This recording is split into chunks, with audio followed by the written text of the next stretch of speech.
24 big breaking ആണ്. പ്രതിപക്ഷ ഉപനേതാവ് സ്ഥാനം വേണമെന്ന ആവശ്യത്തിൽ നിലപാട് കടുപ്പിക്കാൻ CPI.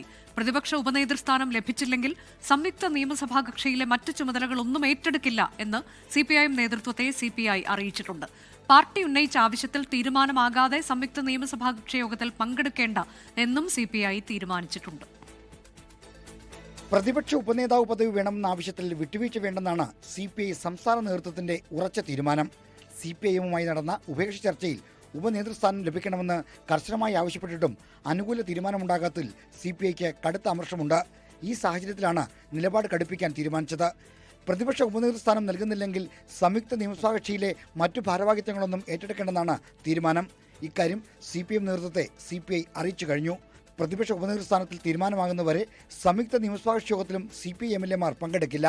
നിയമസഭയിൽ നന്ദിപ്രമേയ ചർച്ച തുടങ്ങാനിരിക്കെ CPI നിലപാട് LDFനെ പ്രതിസന്ധിയിലാക്കും. ഇടതുമുന്നണി നേതൃത്വം CPMലേക്ക് മാത്രം കേന്ദ്രീകരിക്കുന്നത് ഒഴിവാക്കുന്ന ലക്ഷ്യത്തോടെയാണ് പ്രതിപക്ഷ ഉപനേതൃസ്ഥാനം ആവശ്യപ്പെടാൻ CPI തീരുമാനിച്ചത്. ഒന്നും രണ്ടും LDF സർക്കാരുകൾ പിണറായി വിജയന്റെ സർവാധിപത്യത്തിലാണെന്ന വിമർശനം കൂടി കണക്കിലെടുത്തായിരുന്നു ആവശ്യം. എന്നാൽ ഉപനേതൃസ്ഥാനം വിട്ടുകൊടുക്കാനാവില്ലെന്ന് CPM നിലപാടെടുത്തോടെയാണ് ഇടതുമുന്നണിയിൽ അസാധാരണ പ്രതിസന്ധി ഉരുണ്ടുകൂടിയത്. ആർ ശ്രീജിത്ത്, 24 തിരുവനന്തപുരം.